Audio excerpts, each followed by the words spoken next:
Vous êtes chauffeur VTC. Vous avez donc réalisé toutes les démarches qui sont indispensables pour pouvoir transporter vos clients. Vous avez réussi l'examen, vous avez votre carte professionnelle et vous êtes inscrit au registre des VTC. Lorsque vous avez créé votre entreprise VTC, vous avez eu le choix entre deux options. Créer une auto-entreprise ou créer une société. Aujourd'hui, vous êtes donc soit auto-entrepreneur, soit dirigeant de société. Dans les deux cas, il existe un certain nombre de situations dans lesquelles vous allez devoir faire évoluer votre entreprise. Elles sont nombreuses et on ne pourra pas toutes les étudier, mais on a remarqué qu'il existe 4 situations très fréquentes en pratique. La première situation, c'est celle dans laquelle vous avez démarré votre activité VTC comme auto-entrepreneur et vous voulez finalement créer une société. On verra plus tard ensemble que le statut d'auto-entrepreneur a ses avantages, mais aussi ses inconvénients. Dans certaines situations, il peut être plus intéressant pour vous de créer une société. Cela va notamment être le cas si vous voulez protéger votre patrimoine personnel ou si vous dépassez les seuils de chiffre d'affaires d'auto-entrepreneur. La seconde situation, c'est celle dans laquelle vous avez commencé à exercer seul votre activité et vous voulez maintenant travailler avec un ami ou encore un membre de votre famille. Vous vous rendez compte, par exemple, que vous n'utilisez pas tout le temps votre voiture. Dans ce cas, vous pourriez partager cette voiture avec votre ami. Et si vous faites ce choix, vous allez diviser les frais de la voiture avec lui, tout en continuant à rouler autant qu'avant, si vous vous mettez d'accord sur vos horaires respectifs. La troisième situation, c'est celle dans laquelle vous voulez tout simplement déménager. C'est une évolution qui peut ne pas vous sembler importante, mais en pratique, vous allez devoir faire des démarches pour changer l'adresse de votre société. Enfin, la dernière situation la plus fréquente est celle dans laquelle vous êtes chauffeur VTC et vous voulez exercer une nouvelle activité tout en restant chauffeur VTC. C'est-à-dire que vous voulez vous lancer dans un autre domaine, mais que vous ne voulez pas pour autant arrêter d'être chauffeur VTC. C'est une hypothèse qu'on rencontre en pratique de plus en plus fréquemment. Par exemple, vous pouvez très bien vouloir monter un restaurant et travailler en tant que VTC en dehors de vos horaires de travail. Ce sont donc ces 4 situations sur lesquelles on va se concentrer pour vous apporter les réponses nécessaires.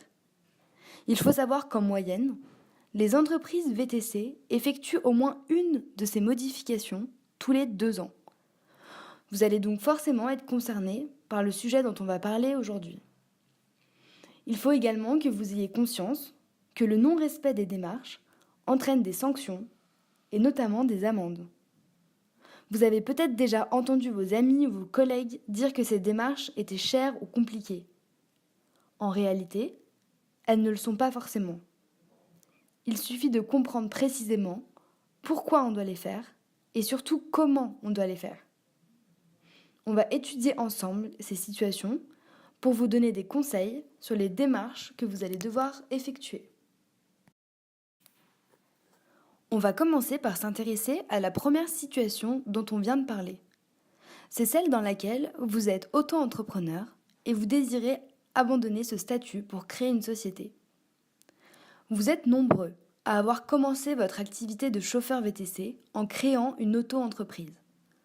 Pour votre information, quand on parle d'auto-entreprise, d'auto-entrepreneur, de micro-entreprise ou encore de micro-entrepreneur, on parle exactement de la même chose. Pourquoi êtes-vous nombreux à choisir le statut d'auto-entrepreneur ? Déjà parce que c'est un statut très simple et que le coût des démarches est relativement faible. C'est donc le statut parfait pour se lancer dans votre activité.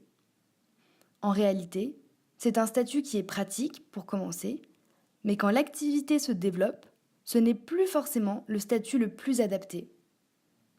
Aujourd'hui, de nombreux chauffeurs VTC commencent directement par créer une société pour exercer leur activité. Un certain nombre d'autres chauffeurs décident de transformer leur auto-entreprise en société. Si vous êtes dans cette situation et que vous voulez transformer votre auto-entreprise en société, il y a des étapes à respecter. Si vous ne le faites pas, vous vous exposez à des sanctions. Vous risquez également de ne pas pouvoir exercer votre activité tant que les démarches ne sont pas réglées.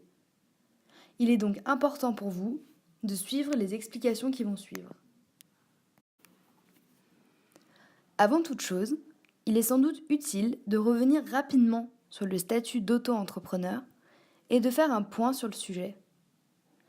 Les notions juridiques sont souvent complexes et il est parfois difficile de les comprendre. En réalité, il suffit de les expliquer simplement. Qu'est-ce que signifie réellement être auto-entrepreneur ? Est-ce que ce statut est adapté à votre activité de chauffeur VTC ? Quels sont les avantages ou encore quels sont les inconvénients ? Ce sont des questions que vous devez vous poser pour pouvoir exercer votre activité de chauffeur VTC dans les meilleures conditions et notamment dans les conditions les plus rentables. Qu'est-ce que signifie réellement être auto-entrepreneur ? On vient déjà de voir que les termes auto-entrepreneur et micro-entrepreneur veulent dire la même chose. Il faut savoir qu'un auto-entrepreneur dirige une auto-entreprise. Dans ce cas, qu'est-ce qu'une auto-entreprise ? On fait une distinction entre les sociétés et les entreprises individuelles. Si vous exercez votre activité de chauffeur VTC par l'intermédiaire d'une société, cela signifie qu'on va créer une structure distincte, indépendante du chauffeur VTC. A l'inverse, si vous exercez votre activité de chauffeur VTC avec une entreprise individuelle, cela signifie que vous, en tant que chauffeur VTC, vous êtes autorisé à exercer votre activité en votre nom. Le statut auto-entrepreneur est un régime spécifique au sein des entreprises individuelles. En résumé, si vous êtes auto-entrepreneur, vous exercez vous-même l'activité et l'administration s'adresse directement à vous pour communiquer. Si vous êtes le dirigeant d'une société, c'est en réalité la société qui exerce l'activité et l'administration s'adresse à la société pour communiquer. Le régime de l'auto-entrepreneur a été créé en 2008 pour inciter les entrepreneurs à se lancer dans leur activité, car c'est un statut qui offre un certain nombre d'avantages, notamment en termes de simplicité administrative. Quels sont les avantages du statut d'auto-entrepreneur ? Ce statut juridique a été créé pour permettre à un certain nombre de personnes de démarrer une activité sans ou avec très peu d'investissement. En effet, il est très facile de commencer une activité en auto-entrepreneur. Il suffit simplement de faire une déclaration. C'est donc un formalisme allégé. Sachant que les formalités sont souvent longues et contraignantes, c'est un atout majeur pour tout entrepreneur comme vous. On retrouve cette simplicité dans les obligations comptables, car l'auto-entrepreneur a des obligations comptables très limitées. Il lui suffit de tenir un livre des recettes, c'est-à-dire de conserver toutes les entrées d'argent, c'est-à-dire toutes les courses effectuées. Il faut également conserver toutes les pièces justificatives, ce qui est très simple si vous travaillez pour des entreprises comme Uber. Ces obligations comptables sont beaucoup moins contraignantes que celles imposées aux sociétés. D'un point de vue fiscal, vous bénéficiez en tant qu'auto-entrepreneur d'un certain nombre d'avantages. Premièrement, vous ne payez pas de TVA. La TVA est un impôt complexe et éviter de devoir faire les formalités de déclaration de la TVA est un énorme avantage pour les auto-entrepreneurs. Ensuite, en ce qui concerne l'impôt sur le revenu, vous bénéficiez d'un abattement forfaitaire pour frais professionnels. Cela signifie qu'on considère que vous avez eu des frais, comme l'essence ou encore l'entretien de votre voiture, et on diminue votre revenu imposable pour que vous payiez moins d'impôts. Vous pouvez également opter pour le prélèvement libératoire, c'est-à-dire que vous acceptez qu'un pourcentage de votre chiffre d'affaires soit prélevé tous les mois pour payer votre impôt sur le revenu et vos charges sociales. Ce pourcentage est faible, ce qui est donc souvent très intéressant pour les auto-entrepreneurs. Enfin, en ce qui concerne le régime social, des auto-entrepreneurs bénéficient depuis le 1er janvier 2016 du régime microsocial simplifié. Grâce à ce régime très simplifié, vous payez les cotisations et les contributions sociales tous les mois ou tous les 3 mois selon votre choix. Le montant des cotisations sociales dépend directement de votre chiffre d'affaires. Cela signifie en pratique que si votre chiffre d'affaires est nul, vous n'aurez pas à payer de cotisations sociales. On vient de voir ensemble qu'il existe un certain nombre d'avantages à être chauffeur VTC. En effet, il est possible de commencer à travailler rapidement avec très peu de formalités. Les obligations comptables sont limitées. D'un point de vue fiscal, les démarches sont souvent plus simples et vous avez tendance à payer moins d'impôts. Et au niveau social, vous profitez également d'un régime simplifié.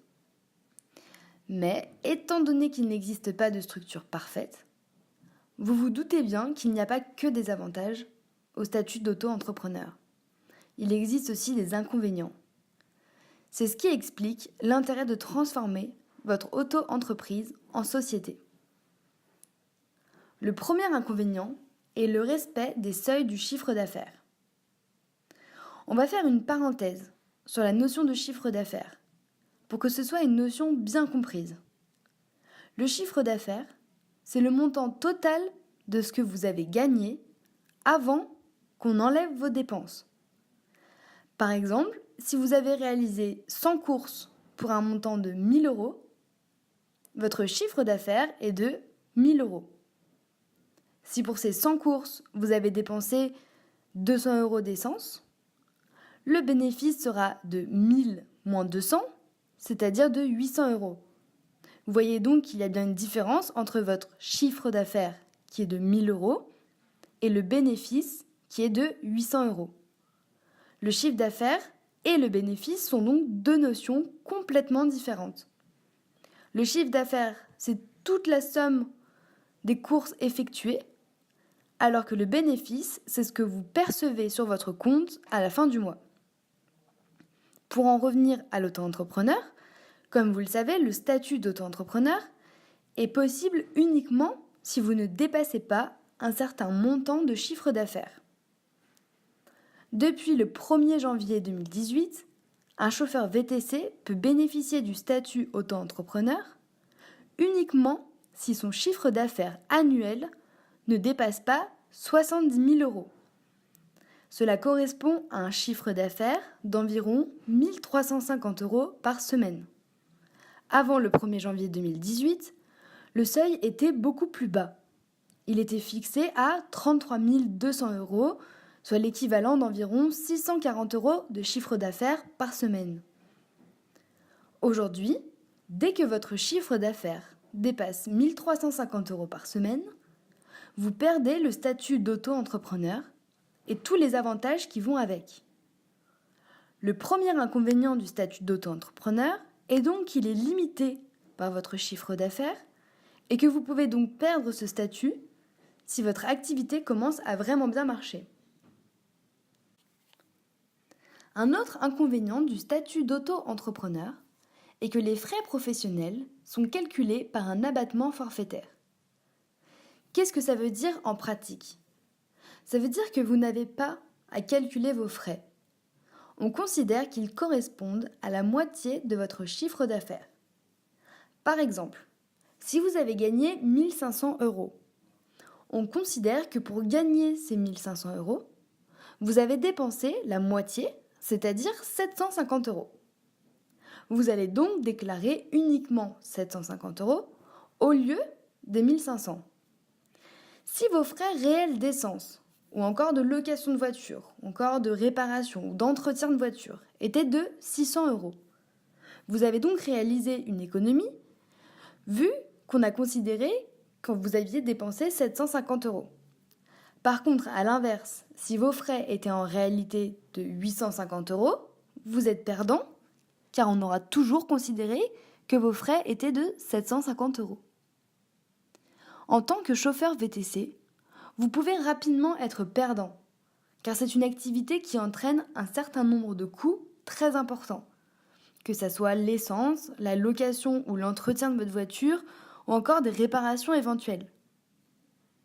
Si vous avez un accident et que votre assurance ne vous rembourse pas, vous allez payer des frais très importants et ils ne seront pas pris en compte dans votre abattement. Il faut donc être très attentif et essayer de faire le point sur vos dépenses.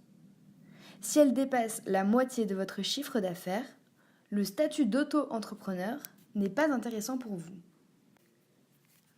Ensuite, on a vu qu'un auto-entrepreneur ne paye pas de TVA, ce qui en principe est un point positif. Cependant, cet avantage peut devenir négatif parce qu'il ne vous permet pas de récupérer la TVA lorsque vous faites des dépenses. C'est notamment le cas si vous désirez acheter votre voiture. Vous n'avez pas à collecter la TVA, mais du coup vous ne pouvez pas la déduire. Je m'explique. Si vous voulez acheter une voiture et que vous êtes auto-entrepreneur, vous allez devoir payer la TVA comme n'importe quel client. Mais si une société qui est soumise à la TVA achète la même voiture, elle pourra déduire la TVA et elle paiera sa voiture 20% moins cher que vous. Avec le statut d'auto-entrepreneur, vous n'avez pas les déclarations de TVA à accomplir, mais vous ne pouvez donc pas supprimer la TVA de vos achats. Le dernier inconvénient majeur du statut de l'auto-entrepreneur est que vous engagez votre patrimoine personnel. Qu'est-ce que cela signifie ? Si vous avez une dette à l'égard d'un de vos fournisseurs professionnels, il pourra se faire payer sur l'un de vos biens personnels. Quelles sont les conséquences pour vous en pratique ? Est-ce qu'on peut venir chez vous et prendre votre télé ? La réponse est oui. Tout votre patrimoine personnel est concerné. Est-ce qu'on peut venir prendre la voiture de votre femme ? Oui, si vous êtes marié sur le régime de la communauté. Parce qu'il faut savoir que si vous êtes marié sous le régime de la communauté, tous les biens de votre femme sont considérés comme étant également les vôtres. Et ils font donc partie de votre patrimoine personnel. Vous voyez bien que le régime de l'auto-entrepreneur peut vite devenir dangereux. Si vous avez des difficultés, tous vos biens personnels sont susceptibles d'être saisis. Si on devait résumer les points les plus importants du régime de l'auto-entrepreneur, on pourrait dire que c'est un régime qui a l'avantage d'être très simple, que ce soit pour la création ou pour les déclarations. Pourtant, il n'est pas forcément adapté dès que votre activité devient plus importante, car vous allez sans doute avoir plus de frais que ce que prévoit la loi. Enfin, le régime de l'auto-entrepreneur peut être dangereux car il engage l'ensemble de votre patrimoine personnel. Les huissiers peuvent donc venir chez vous et saisir tous les meubles si votre société n'arrive pas à payer ses dettes. On vient de voir que le statut d'auto-entrepreneur présente donc des avantages, mais également des inconvénients. On dit souvent que le statut d'auto-entrepreneur est adapté pour un démarrage d'activité, mais qu'il est ensuite plus intéressant de passer par une société pour continuer à exercer son activité. Qu'est-ce qu'une société ? Quel est l'avantage d'avoir une société quand on est chauffeur VTC ? Quelle est la différence entre les sociétés à associés uniques et les autres sociétés ? On fait le point ensemble sur toutes ces notions qui sont parfois complexes à appréhender. On verra ensuite que la majorité des chauffeurs VTC décident de créer une SASU ou une URL et on vous expliquera les raisons de ce choix. Qu'est-ce qu'une société ? On a déjà vu qu'il existait une différence entre les sociétés et les entreprises individuelles. Une entreprise individuelle permet au chauffeur VTC d'exercer l'activité en son nom, alors qu'une société implique de créer une entité distincte du chauffeur VTC. Ce n'est donc pas le chauffeur VTC qui exerce directement l'activité, c'est la société. Le chauffeur est quasiment systématiquement le dirigeant de cette société, c'est-à-dire la personne qui gère la société. Quel est l'avantage d'avoir une société en tant que chauffeur VTC. Le fait de transformer votre auto-entreprise en société va avoir plusieurs avantages pour vous. Premièrement, il n'y a plus de limites liées au chiffre d'affaires. Cela signifie que peu importe le montant de votre chiffre d'affaires, vous ne risquez pas de changer de statut et de perdre vos avantages. C'est donc une problématique de moins pour vous. Ensuite, et c'est un point très important, le fait de créer une société va limiter votre responsabilité. La création d'une société permet en effet de séparer symboliquement votre patrimoine en deux parties. Le patrimoine de la société d'un côté et votre propre patrimoine de l'autre. Votre patrimoine personnel est donc protégé, car s'il y a des problèmes avec votre activité, c'est la société qui est responsable. Les créanciers ne peuvent saisir que les biens de la société et non les vôtres, puisque vous êtes deux entités différentes. Si on reprend les exemples que l'on a vus précédemment, cela signifie que personne ne peut venir saisir votre télé chez vous. De la même façon, personne ne pourra venir prendre la voiture de votre femme. En créant une société, vous vous protégez et vous protégez votre famille. Il existe aussi un autre avantage. Vous pouvez déduire vos charges et vos frais liés à votre activité de VTC sans passer par un abattement forfaitaire. Concrètement, cela veut dire que vous allez compter vos dépenses chaque mois pour savoir ce que vous avez réellement dépensé. Ensuite, vous allez pouvoir déduire ces dépenses de votre chiffre d'affaires. Cela signifie qu'au moment de déclarer votre revenu, c'est-à-dire ce que vous allez gagner, vous allez déclarer le vrai montant que vous avez gagné. Par exemple, si vous avez eu un accident et que vous avez dû engager des réparations importantes sur votre véhicule, vous allez pouvoir déduire ces réparations de votre chiffre d'affaires. Votre bénéfice imposé correspondra donc à ce que vous avez réellement gagné. Vous allez également pouvoir déduire avec précision ce que vous dépensez en essence, en location de voiture ou encore en entretien de voiture si la voiture vous appartient. En résumé, le fait de créer une société va vous permettre de vous protéger et de protéger votre famille. Vous allez également ne plus être limité par votre chiffre d'affaires et vous allez pouvoir déduire exactement toutes les dépenses que vous avez faites. Quelle est la différence entre une société à associé unique et les autres sociétés ? En principe, une société est créée par au moins 2 personnes, que l'on appelle les associés. Cependant, il est maintenant possible de créer des sociétés composées d'une seule personne. On dit alors que ce sont des sociétés à associés uniques. Une société a des associés, mais elle a également un dirigeant. Et dans les sociétés à associés uniques, il est très courant que le dirigeant soit la même personne que l'associé unique.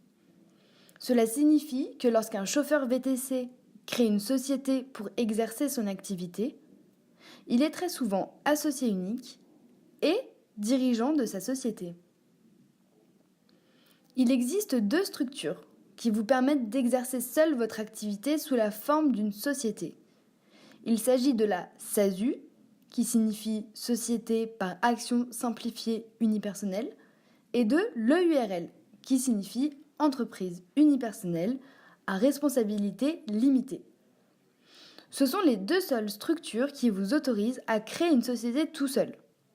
Attention, je dis bien que ce sont les 2 seules sociétés qui vous permettent d'exercer seul votre activité, car vous pouvez également exercer seul votre activité par une entreprise individuelle ou en étant auto-entrepreneur, mais vous n'aurez dans ce cas-là pas le statut de société. Dans la SAS, Société par Action Simplifiée, et la SARL, Société à responsabilité limitée, il faut que vous soyez au moins 2 au moment de la création. Pour savoir s'il est préférable de créer une société à associé unique ou une société avec plusieurs associés, il faut étudier votre situation au moment de la création. Si vous avez décidé de vous lancer seul dans votre activité, la question ne se pose pas et il faut créer une société à associer unique, comme une SASU ou une URL. En revanche, si vous êtes plusieurs à vouloir exercer ensemble une activité de chauffeur VTC, il sera plus logique de créer une société avec plusieurs associés, comme une SAS ou une SARL. Ce choix se fait donc en réalité très facilement, car il suffit simplement de regarder si vous êtes seul ou plusieurs à vouloir vous lancer dans l'activité de chauffeur VTC. On vient de voir qu'il existait deux types de sociétés. Les sociétés à associés uniques, dans lesquelles il n'y a qu'un seul chauffeur VTC, et les sociétés avec plusieurs associés, dans lesquelles vous pouvez être plusieurs chauffeurs VTC. Aujourd'hui, la majorité d'entre vous exerce seul son activité de chauffeur VTC. C'est la raison pour laquelle, lorsque vous choisissez de créer une société, vous n'avez en réalité pas vraiment le choix. Vous devez choisir une société à associés uniques et vous avez donc deux options, la SASU ou l'EURL. Quelles sont les étapes pour passer du statut d'auto-entrepreneur à la création d'une société? En effet, si vous décidez de passer du statut d'auto-entrepreneur à la création d'une société, il y a plusieurs points à respecter pour que vous soyez en règle avec les obligations.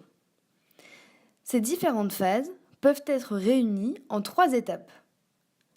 La première étape consiste à faire cesser votre activité d'auto-entrepreneur en respectant les formalités à ce sujet. En effet, avant de pouvoir créer quelque chose de nouveau, il faut mettre un terme à ce que l'on faisait avant.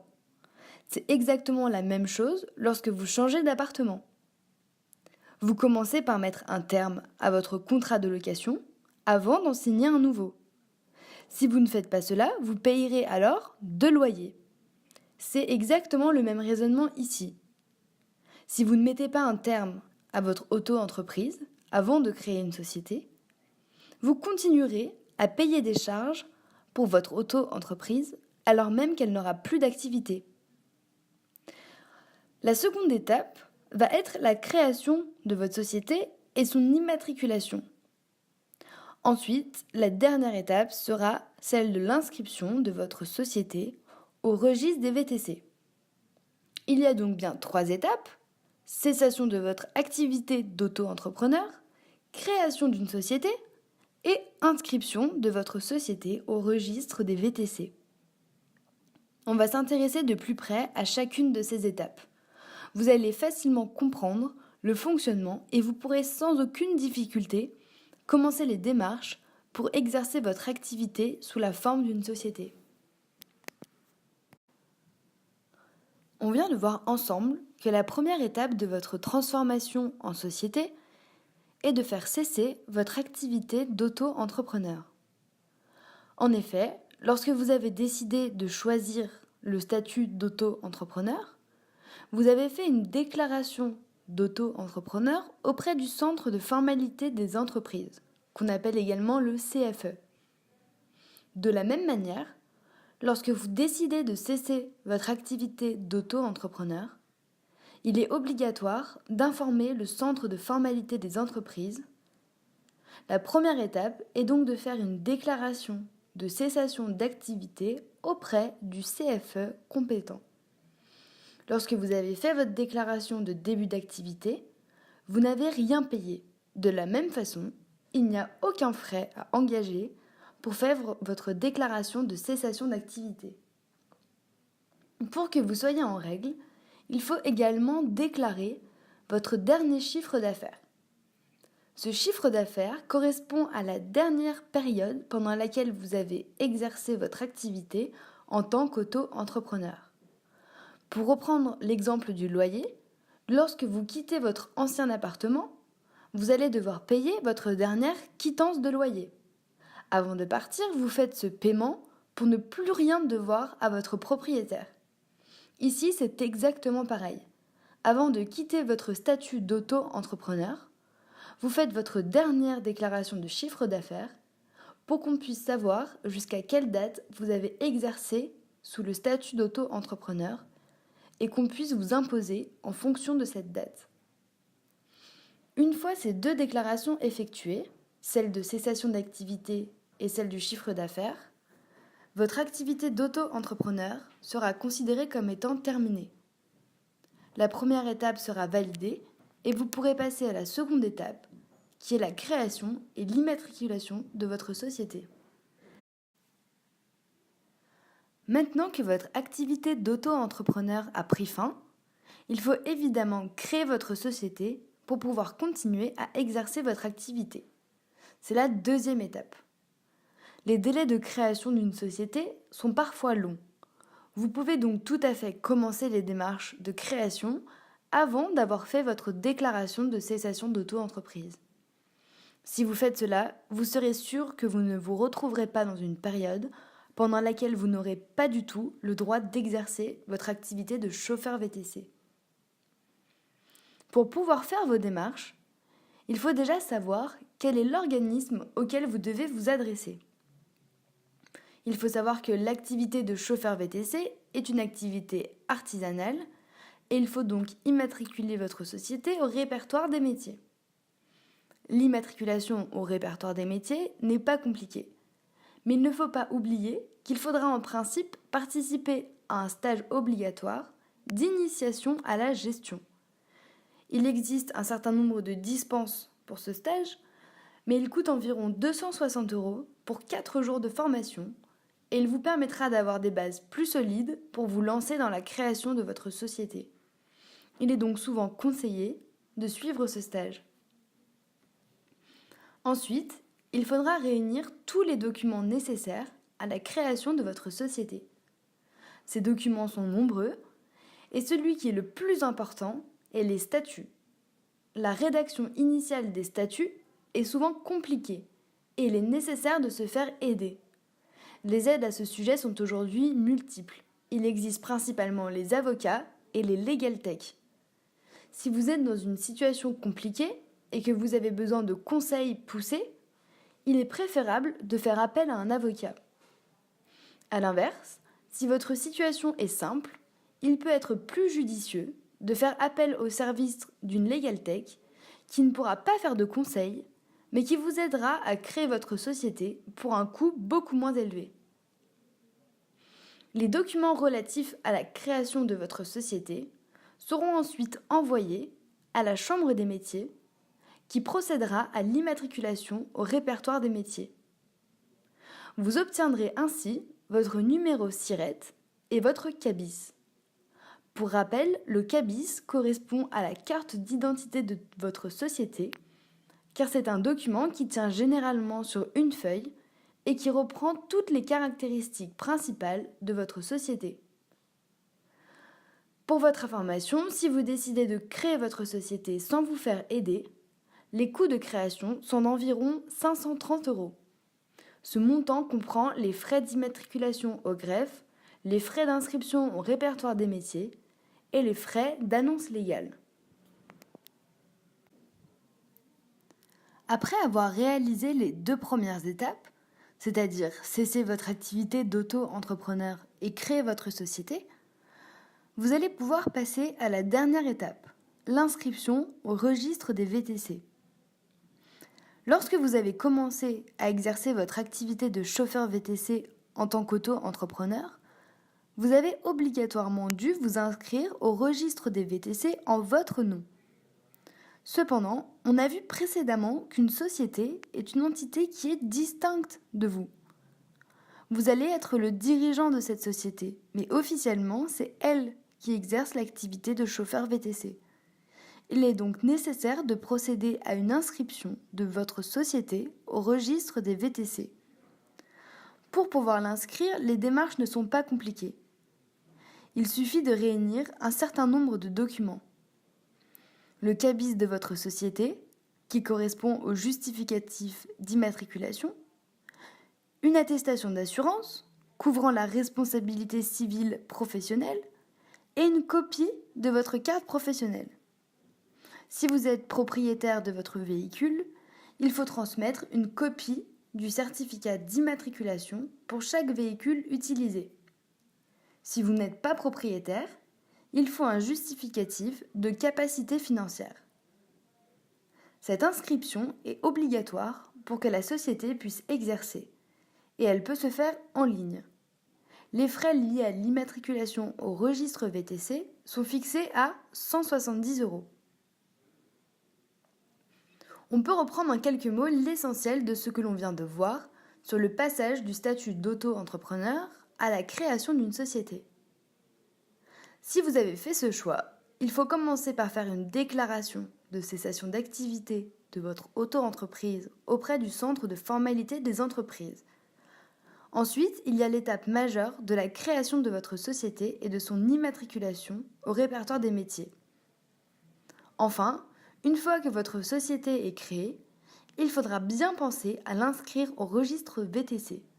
À défaut, vous ne pourrez pas exercer cette activité. On vient donc de faire le point ensemble sur toutes les démarches que vous devez accomplir si vous faites le choix de passer du statut auto-entrepreneur à la création d'une société. On va maintenant s'intéresser à la deuxième situation. C'est celle dans laquelle vous voulez travailler avec un ami ou un membre de votre famille. On va commencer par faire le point sur la différence entre travailler avec quelqu'un et travailler pour quelqu'un. Ce sont deux notions qui veulent dire deux choses complètement différentes. L'objectif de cette partie, c'est de vous expliquer les démarches qu'il faut réaliser pour pouvoir travailler avec une autre personne. On va dans un premier temps s'intéresser aux structures qui offrent la possibilité de s'associer avec un ami ou un membre de votre famille. On verra ensuite ce qui va changer pour vous une fois que vous aurez un associé à vos côtés. Et enfin, on se penchera sur les démarches que vous allez devoir accomplir chacun de votre côté pour que vous puissiez exercer votre activité de chauffeur VTC ensemble. Entre travailler avec quelqu'un et travailler pour quelqu'un, la nuance est très importante.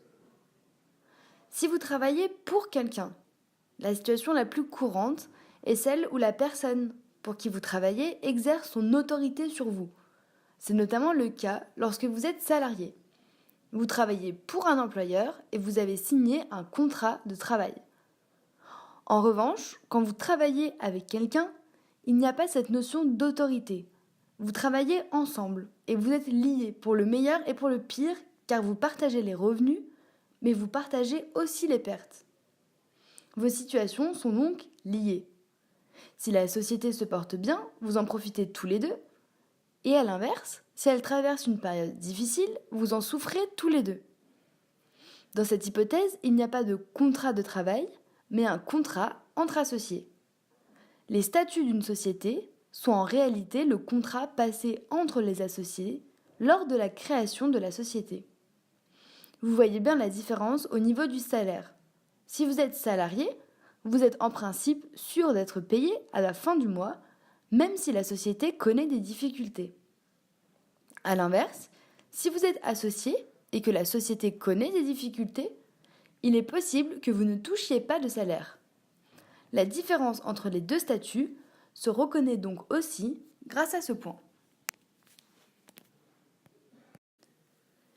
Quelles sont les structures qui permettent de travailler avec quelqu'un ? Il faut avoir conscience d'une notion importante. Toutes les structures ne vous permettent pas de pouvoir travailler avec quelqu'un. Il faut donc commencer par regarder la structure avec laquelle vous exercez aujourd'hui votre activité de chauffeur VTC pour savoir si elle vous permet de travailler avec une autre personne. Si c'est le cas, tant mieux pour vous, car les démarches seront plus simples. Si ce n'est pas le cas, pas de panique à avoir pour autant, car toutes les structures peuvent être adaptées pour pouvoir travailler avec quelqu'un. Les démarches sont un peu plus longues à effectuer, mais elles n'en deviennent pas pour autant très compliquées. On va d'abord faire le point sur les structures qui ne permettent pas de travailler avec quelqu'un. C'est en réalité très simple et très logique de savoir quelles sont les sociétés qui le permettent et quelles sont celles pour lesquelles c'est impossible. Une entreprise individuelle comme son nom l'indique, est faite pour être composée d'un seul individu. De ce fait, il va être impossible de travailler avec quelqu'un si vous êtes chauffeur VTC grâce à une entreprise individuelle. En résumé, si vous êtes auto-entrepreneur ou lorsque vous exercez votre activité par le biais d'une EURL, il est impossible de travailler avec quelqu'un d'autre car ce sont deux formes d'entreprise individuelles. C'est le même raisonnement qui s'applique pour les sociétés à associés uniques. Une société à associés unique est prévue pour un seul associé et ne peut évidemment pas accueillir un autre associé. Les SASU et les EURL ne sont donc pas des structures adaptées pour pouvoir travailler avec une autre personne. En conclusion, si vous êtes aujourd'hui en auto-entreprise, en EURL ou encore en SASU et que vous voulez travailler avec quelqu'un, il va falloir adapter votre structure pour qu'elle puisse accueillir une autre personne. Les structures qui permettent de travailler avec quelqu'un. On vient de voir qu'il existe des structures qui ne vous autorisent pas à travailler avec quelqu'un, que ce soit un ami ou encore un membre de votre famille. Heureusement, il existe d'autres formes juridiques adaptées pour cela. Pour faire simple, il existe principalement deux structures qui vont vous donner la possibilité de travailler avec quelqu'un tout en ayant une forme adaptée à l'activité de chauffeur VTC. Il s'agit de la SAS et de la SARL. La SAS est en réalité une SASU avec au moins deux associés. De la même façon, une SARL est en réalité une EURL avec au moins deux associés. Si vous êtes déjà associé avec quelqu'un et que vous exercez aujourd'hui votre activité par l'intermédiaire d'une SAS ou d'une SARL, sachez qu'il n'existe pas de nombre maximum d'associés en SAS et que le nombre maximum d'associés en SARL est fixé à 100. Votre structure peut donc accueillir un certain nombre d'autres personnes sans aucune difficulté. Si on résume ce que l'on vient de dire jusqu'à présent, on a vu qu'il existait des structures qui vous empêchent de travailler avec quelqu'un, la conclusion étant que les deux seules structures adaptées à ce sujet sont la SAS et la SARL. La conclusion est donc simple. Si vous êtes dans une SAS ou dans une SARL, vous pouvez travailler avec une autre personne. En revanche, si vous êtes dans une structure qui ne vous permet pas d'accueillir un associé, il faut transformer votre entreprise individuelle ou votre société en SAS ou en SARL. Les démarches à suivre ne sont pas compliquées. L'étape la plus délicate étant la création ou la modification de vos statuts. En effet, vos statuts doivent être à jour et contenir certaines clauses obligatoires. Il est donc très souvent conseillé de se faire aider pour la rédaction des statuts ou leur modification afin d'éviter tout risque durant la vie de la société ou encore au jour de sa dissolution. Qu'est-ce que ça va changer pour vous d'avoir un associé ? Le fait d'avoir un associé dans la société a des conséquences positives et des conséquences négatives. Comme on l'a dit précédemment, les associés sont liés pour le meilleur et pour le pire.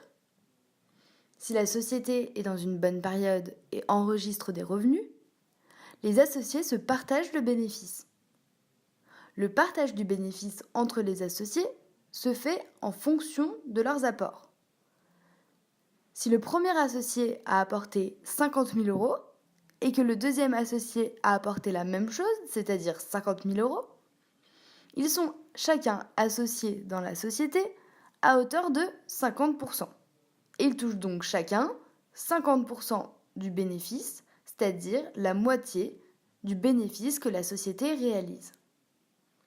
A l'inverse, si la période est mauvaise et que la société va jusqu'à être liquidée, les deux associés perdent les apports qu'ils avaient versés lors de la création de la société. D'abord, on partage le positif. Ça veut dire que chaque année, la société réalise un chiffre d'affaires qui va correspondre à la somme de toutes les courses que vous avez effectuées pendant l'année. Plus vous avez effectué de trajets, plus vous avez transporté de clients, et plus votre chiffre d'affaires augmente. Ce chiffre d'affaires ne correspond pas à ce que vous avez réellement gagné pendant l'année, car vous avez eu aussi un certain nombre de frais, que ce soit l'essence, l'entretien de la voiture ou encore l'assurance. Pour savoir ce que vous avez gagné pendant l'année, il faut donc faire la différence entre votre chiffre d'affaires et toutes les dépenses réalisées. Si la différence entre les deux est positive, vous avez réalisé un bénéfice. Et ce bénéfice se partage entre les associés. Par exemple, si vous avez réalisé 400 trajets pour une moyenne de 10 € par trajet, vous avez donc un chiffre d'affaires de 4 000 €. Si vous avez fait des dépenses en essence et en location de voiture pour un montant de 2 500 €, si on fait la différence entre votre chiffre d'affaires de 4 000 € et vos dépenses de 2 500 €, on voit bien que vous avez réalisé un bénéfice de 1 500 €. Si vous êtes deux associés, vous pourrez donc vous partager ce bénéfice. D'un autre côté, vous partagez également le négatif. On vient de voir la situation dans laquelle la société se porte bien et réalise un bénéfice. Il est malheureusement également possible que la société soit en difficulté, ce qui peut parfois arriver très vite. Imaginons que vous ayez un accident de voiture dans lequel vous êtes responsable. L'assurance ne vous couvre pas et vous devez supporter des frais de réparation très importants, voire acheter une nouvelle voiture. Dans cette hypothèse, la société va dépenser plus d'argent qu'en temps normal et il est possible qu'elle réalise une perte à la fin de l'année. Une perte signifie que le montant total des courses effectuées est moins important que toutes les dépenses que vous avez réalisées.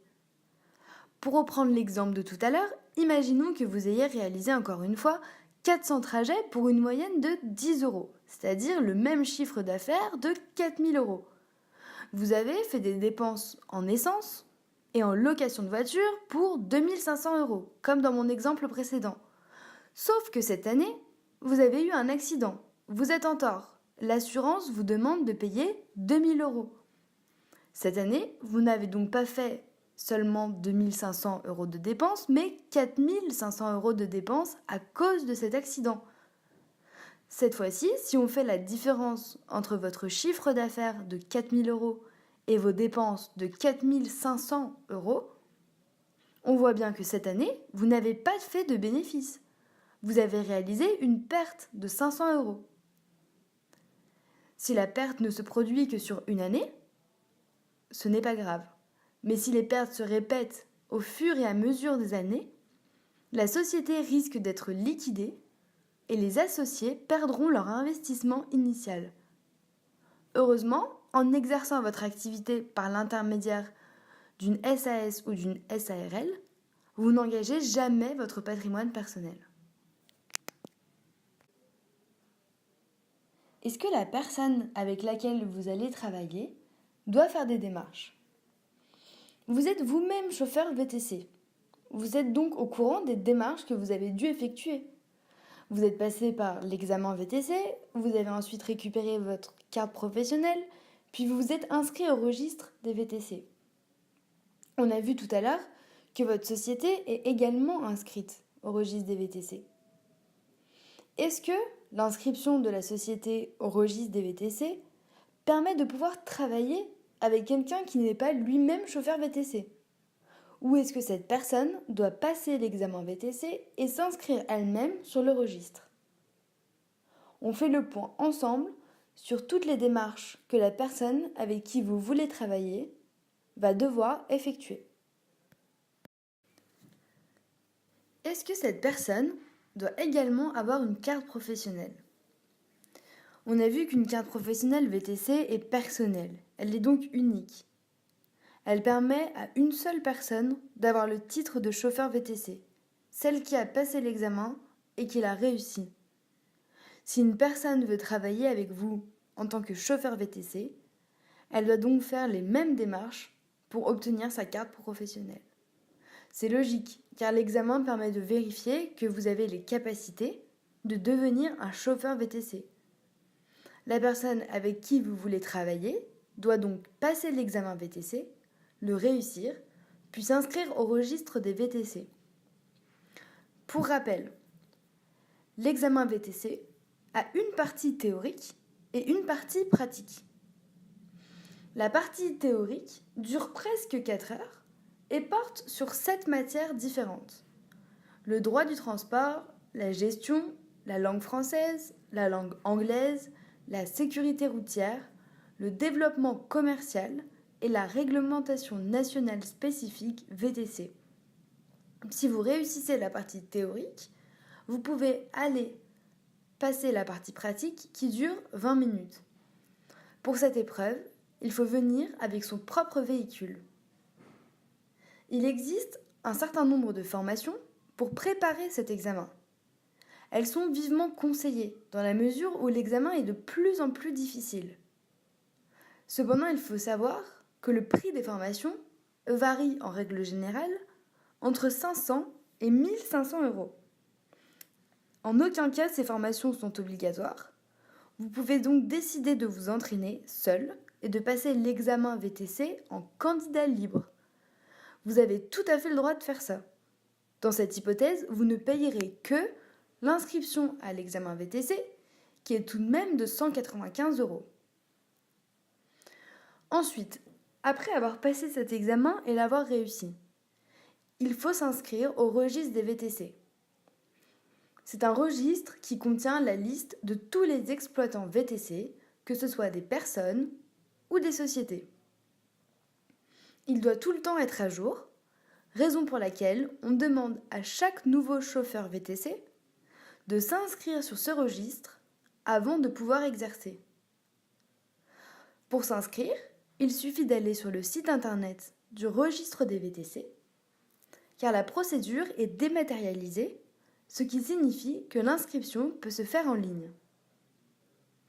Cette inscription est obligatoire, car elle vous permet d'obtenir votre vignette rouge, qui est indispensable pour exercer votre activité de chauffeur VTC. Si vous roulez sans cette vignette, vous vous exposez au paiement d'une amende. Pour rappel, l'inscription au registre des VTC coûte environ 170 euros. Qu'est-ce que je dois faire pour que cette personne devienne associée dans ma société ? Si vous êtes certain de vouloir intégrer cette personne dans votre projet, il faut maintenant passer aux démarches administratives. Il faut commencer par faire une assemblée générale extraordinaire si vous êtes déjà dans une SAS ou une SARL, ou alors prendre une décision de l'associé unique si vous exercez seul pour l'instant. Cette assemblée ou la décision de l'associé unique doit indiquer l'arrivée d'un nouvel associé et il faut modifier les statuts en ce sens pour qu'ils soient à jour. Si vous êtes en entreprise individuelle, c'est-à-dire souvent sous la forme d'un auto-entrepreneur, il va falloir fermer votre entreprise individuelle pour créer une société, ce qui s'apparentera à la procédure que l'on a déjà vue. Ensuite, il faudra constituer un dossier à envoyer au centre de formalité des entreprises pour que les informations sur votre cabis soient mises à jour et que les tiers soient informés. La première étape est donc de prendre une décision formelle. Intégrer un associé dans sa société est effectivement un changement important, d'où le fait qu'il soit nécessaire de prendre une décision formelle à ce sujet. Cette décision prend des formes différentes, comme on vient déjà de l'évoquer, selon la structure juridique dans laquelle vous exercez. Si vous êtes seul dans votre société, vous n'avez évidemment besoin de l'accord de personne pour vous associer avec quelqu'un. Dans cette hypothèse, il suffit donc de prendre ce qu'on appelle une décision de l'associé unique, qui constatera l'entrée d'un nouvel associé dans la société. En revanche, si vous êtes plusieurs, il faut convoquer le ou les autres associés à une assemblée générale extraordinaire. Pendant cette assemblée générale, vous allez pouvoir proposer de vous associer avec une autre personne et tous les associés vont devoir voter. C'est ce vote qui va permettre ou non au nouvel associé d'intégrer la société. Lorsque vous êtes dans une société à associés unique, le fait de prendre la décision de vous associer avec quelqu'un va entraîner une transformation de votre société. Maintenant, si vous êtes en entreprise individuelle, notamment sous le statut d'auto-entrepreneur, vous allez devoir faire une déclaration de cessation d'activité. On a déjà vu tout à l'heure comment réaliser cette démarche. Il suffit de faire une déclaration en ligne et il n'y a aucun frais. Après avoir cessé votre activité d'auto-entrepreneur, il faudra créer une société, une SARL ou une SAS, vu que ce sont les deux structures qui acceptent deux associés. La seconde étape va consister à modifier ou à créer vos statuts. Les statuts organisent la vie de la société. Si vous créez une société, vous allez directement inscrire dans vos statuts que vous êtes deux associés et que vous créez cette société ensemble. On a déjà vu tout à l'heure les démarches à accomplir lors de la création d'une société. Ce sont les mêmes que lorsque vous passez du statut d'auto-entrepreneur à celui de dirigeant d'une société. Si vous exercez déjà votre activité de chauffeur VTC par l'intermédiaire d'une société, les démarches sont différentes. On vient de dire que les statuts organisent la vie de la société. Or, il est évident que l'entrée d'un nouvel associé modifie l'organisation de votre société. Il faut donc procéder à une modification des statuts de votre société pour les adapter à cette nouvelle réalité. Un associé peut rentrer dans la société par deux moyens. La première solution consiste à racheter des parts à l'associé existant. Le capital reste donc identique et il faut faire un acte de cession de parts sociales. La seconde solution consiste à faire une augmentation de capital, c'est-à-dire à rajouter de l'argent dans la société. Il n'y a pas de bonne ou de mauvaise solution entre les deux. Le choix de l'augmentation de capital se fait souvent lorsqu'on va donner plus de moyens financiers à la société, notamment si vous voulez que la société achète elle-même une nouvelle voiture par exemple. Enfin, vous allez devoir passer à la troisième étape, c'est-à-dire constituer un dossier à déposer au centre de formalité des entreprises.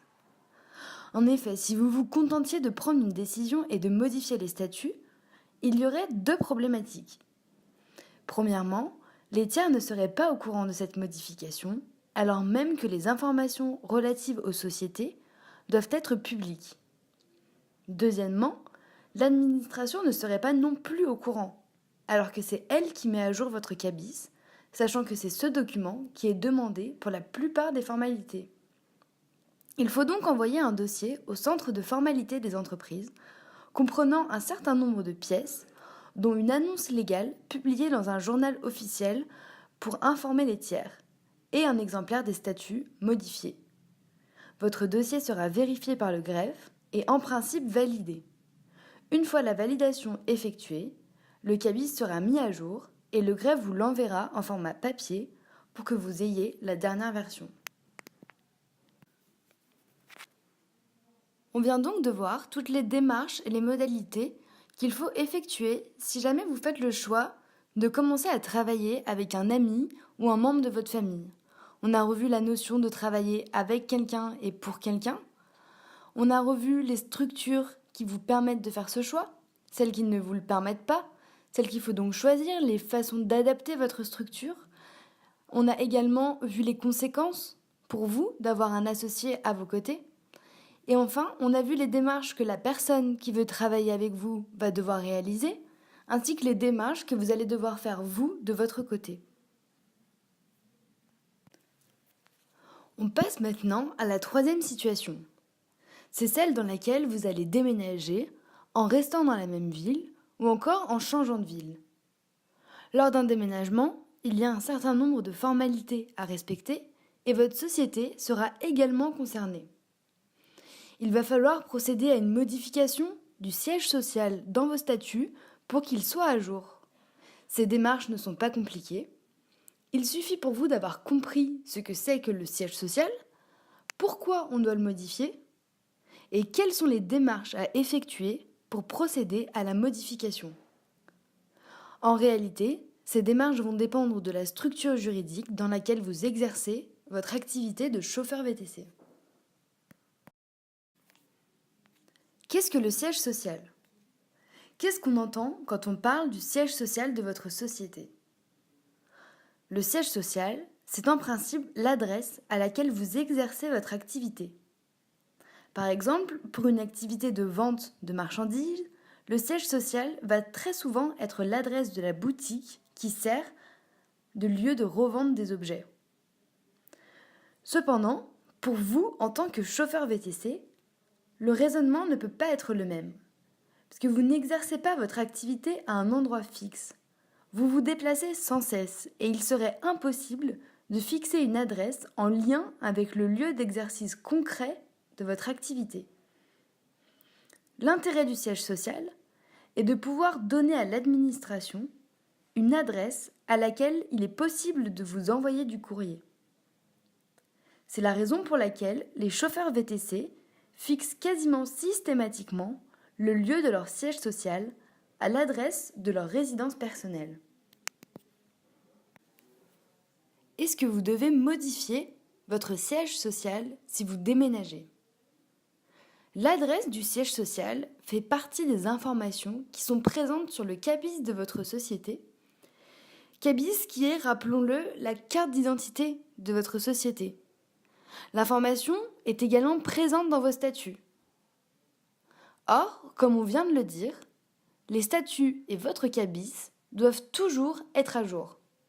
Si vous changez d'adresse, il est donc nécessaire de faire une modification de vos statuts pour que l'administration puisse ensuite mettre votre cabis à jour.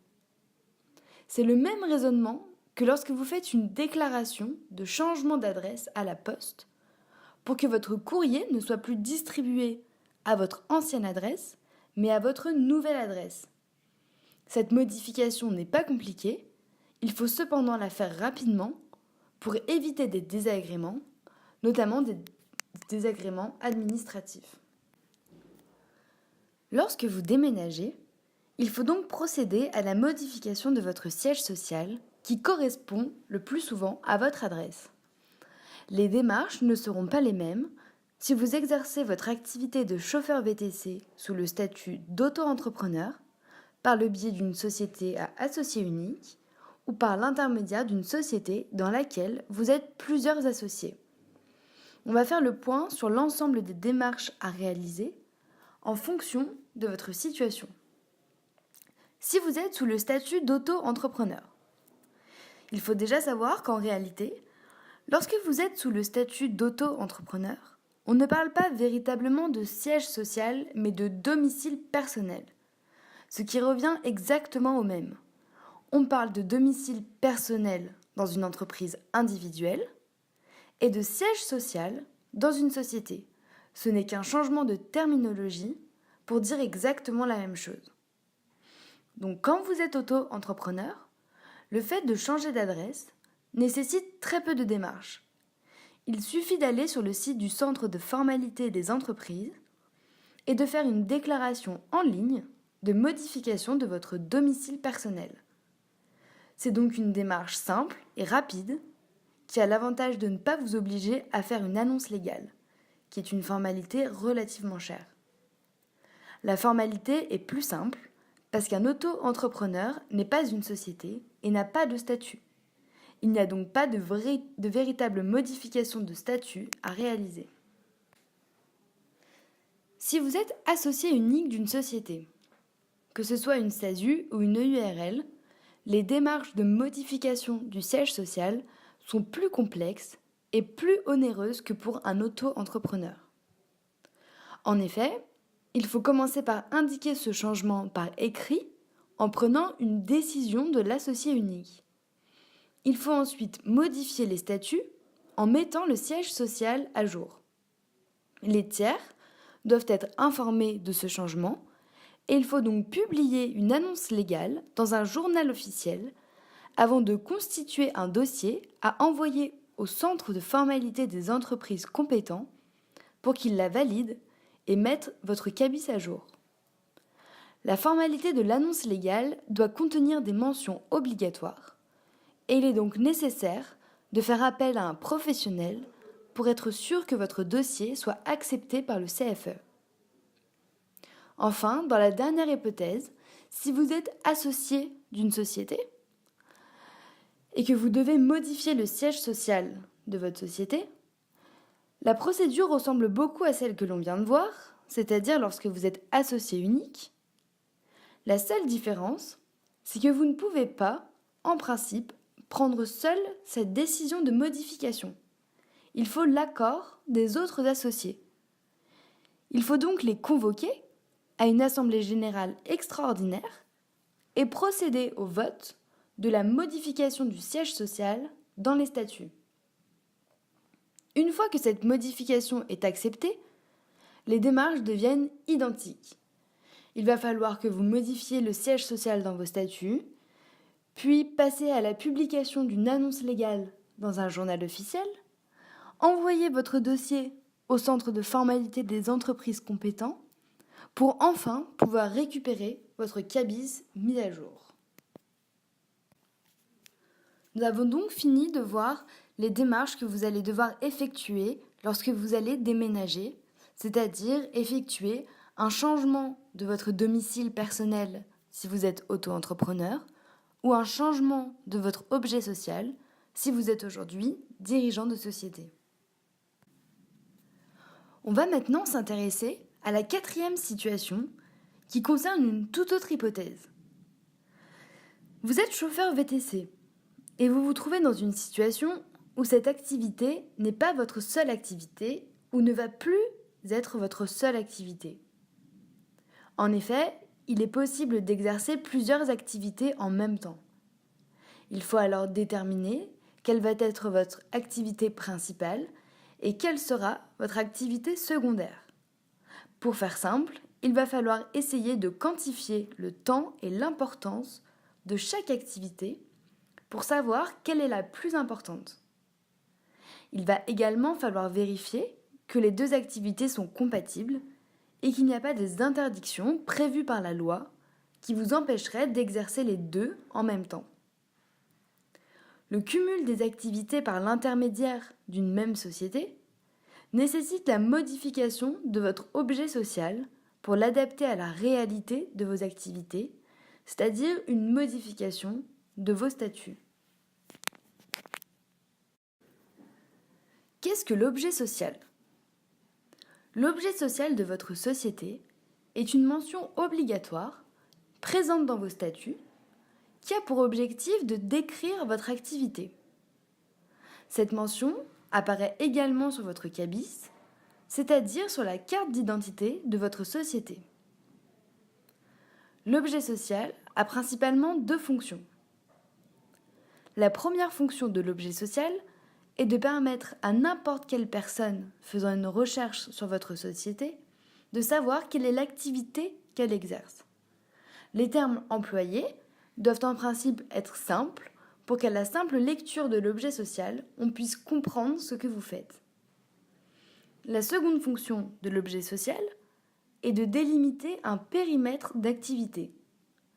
En effet, la société doit exercer les activités énoncées dans l'objet social et elle ne peut pas faire d'opérations dans d'autres domaines d'activité. Par exemple, si votre objet social indique l'exploitation de voitures de transport avec chauffeur, c'est-à-dire votre activité de VTC, et commerce de restauration rapide sur place, vous ne pouvez pas faire de vente à emporter.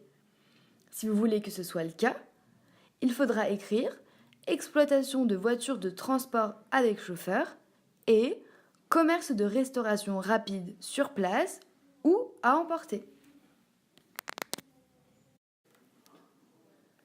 La plupart du temps, Quand on parle de cumul d'activités, on retrouve deux hypothèses principales chez les chauffeurs VTC.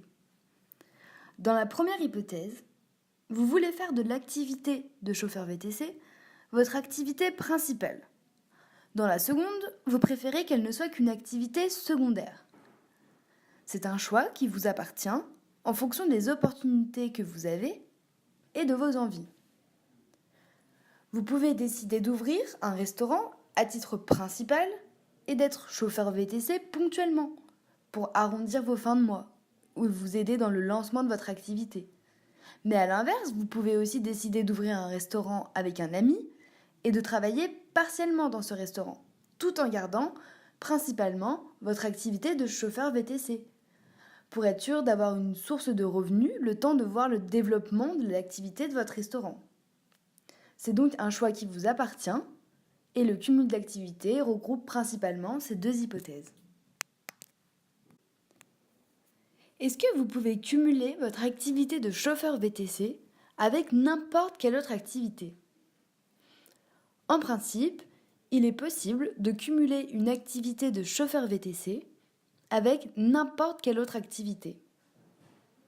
En revanche, si vous voulez exercer une activité réglementée, il faudra évidemment respecter les obligations à ce sujet. Une activité réglementée est une activité qui vous oblige à faire des démarches particulières par rapport aux autres. C'est par exemple le cas de votre activité de VTC, car vous êtes obligé de vous inscrire sur le registre des VTC. Ensuite, il va se poser une question très importante, à laquelle vous allez forcément devoir répondre. Est-ce que vous voulez créer une nouvelle société pour exercer votre activité ? Ou est-ce qu'à l'inverse, vous préférez conserver votre structure, mais modifier votre objet social pour pouvoir exercer les deux activités au sein de votre structure ? À ce sujet, il existe des conditions à respecter, car tous les cumuls ne sont pas autorisés. Les situations sont différentes selon que vous voulez cumuler le statut de fonctionnaire et de chauffeur VTC, le statut de salarié et de chauffeur VTC, celui d'auto-entrepreneur dans deux domaines différents, ou encore celui de dirigeant de société dans deux domaines différents également. On va donc faire le point ensemble sur la majorité des situations auxquelles vous êtes susceptibles d'être confrontés pour vous aider à savoir ce que vous avez le droit de cumuler et à faire votre choix. Première hypothèse, est-ce que vous pouvez être fonctionnaire et chauffeur VTC en même temps ? Si vous voulez cumuler le statut de fonctionnaire et celui de chauffeur VTC, les démarches à effectuer vont être un peu plus compliquées. En effet, il n'est pas possible d'exercer les deux activités si votre contrat de fonctionnaire est un contrat à temps plein. Il existe de rares exceptions dans lesquelles on accepte qu'il y ait un cumul si vous êtes fonctionnaire avec un contrat à temps plein, mais ces exceptions sont très rares. En soi, ce n'est pas une contrainte évidente à comprendre, car on pourrait tout à fait imaginer que votre emploi dans le service public se termine vers 17h et que vous exerciez en tant que chauffeur VTC pendant les soirées ou encore les week-ends. Dans cette configuration, il n'y aurait en principe aucun problème d'organisation. Cependant, les règles sont ainsi et il vaut mieux demander un temps partiel pour pouvoir cumuler vos deux activités. C'est une obligation qui va s'imposer à vous.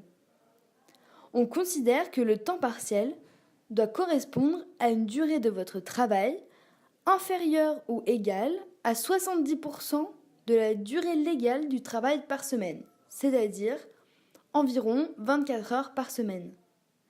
Vous pourrez donc être chauffeur VTC et fonctionnaire si votre activité en tant que fonctionnaire ne vous prend pas plus de 24 heures par semaine.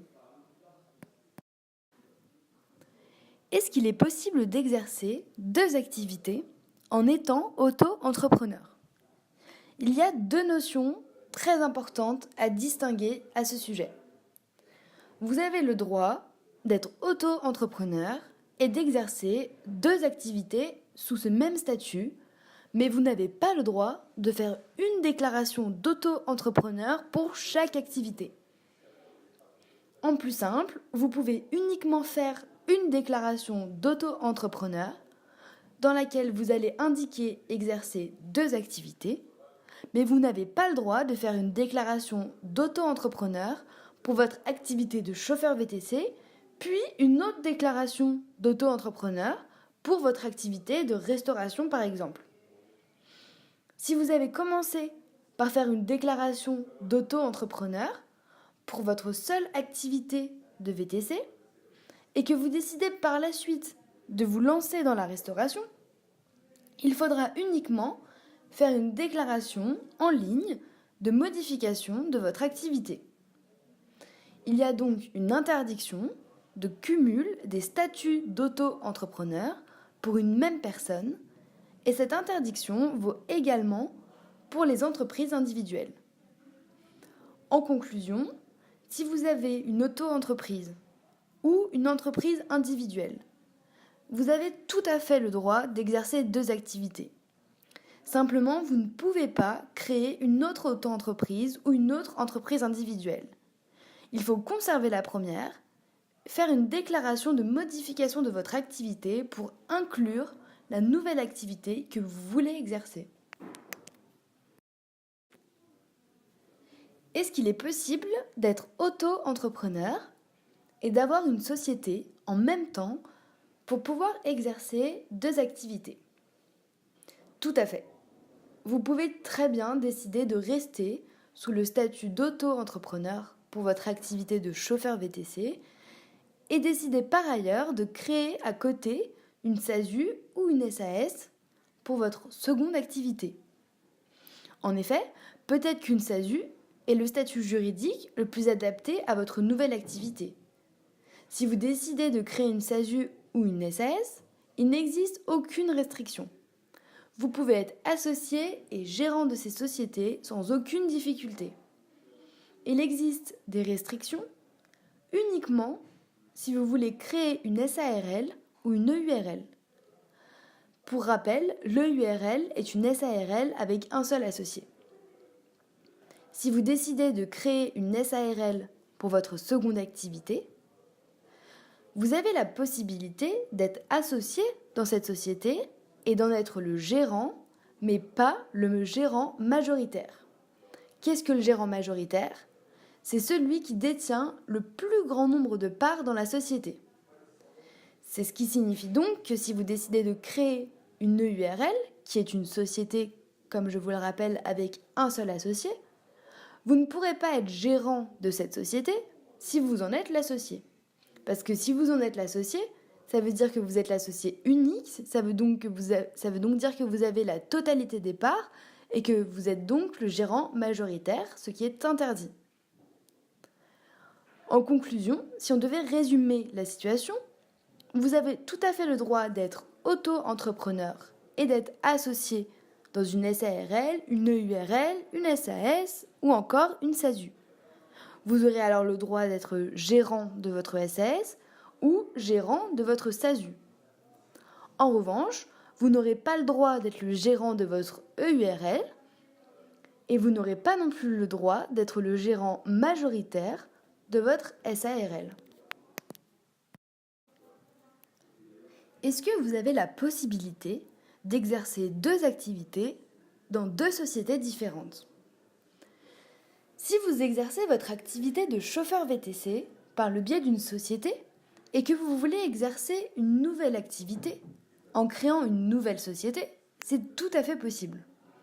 Il n'existe aucune restriction, que ce soit pour être associé ou pour être gérant de plusieurs sociétés. Il est également possible de conserver votre société et de modifier son objet social pour que cette société soit capable de faire les 2 activités elle-même. C'est donc un choix que vous allez devoir faire. Soit la forme juridique de votre société est également adaptée pour votre nouvelle activité et les 2 activités ne sont pas complètement opposées, Dans cette hypothèse, vous pouvez tout à fait garder la même société et étendre son activité. Soit une autre forme juridique serait plus adaptée à votre nouvelle activité, ou alors les deux activités sont complètement différentes et il vaut mieux les séparer. Et dans cette hypothèse, vous pouvez vous lancer dans la création d'une nouvelle société sans aucune restriction. Enfin, dernière hypothèse, est-ce qu'il est possible d'être auto-entrepreneur ou d'avoir une société et d'être salarié en même temps? La réponse est en principe oui, mais il existe de nombreuses circonstances qui font qu'en pratique, il n'est pas si fréquent de pouvoir être salarié et indépendant en même temps. En théorie, vous pouvez tout à fait être salarié et être auto-entrepreneur ou gérant d'une société. Mais en réalité, il est très fréquent qu'un employeur insère des clauses particulières dans les contrats de travail qui viennent réduire votre possibilité de faire ce choix.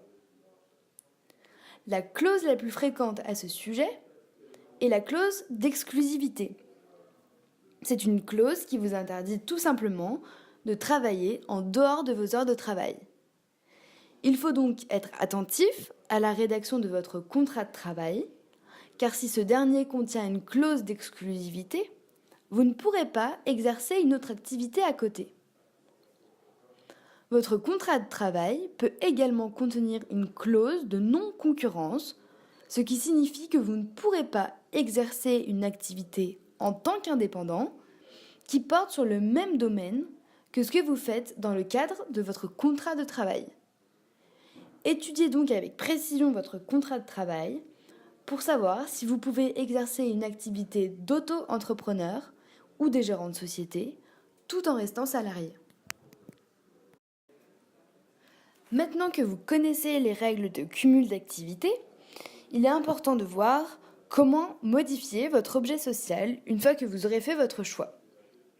Si vous décidez de ne pas créer une nouvelle société pour exercer votre seconde activité, il va en effet falloir modifier votre objet social, c'est-à-dire votre activité. Comment le modifier? En pratique, ça dépend complètement de votre statut.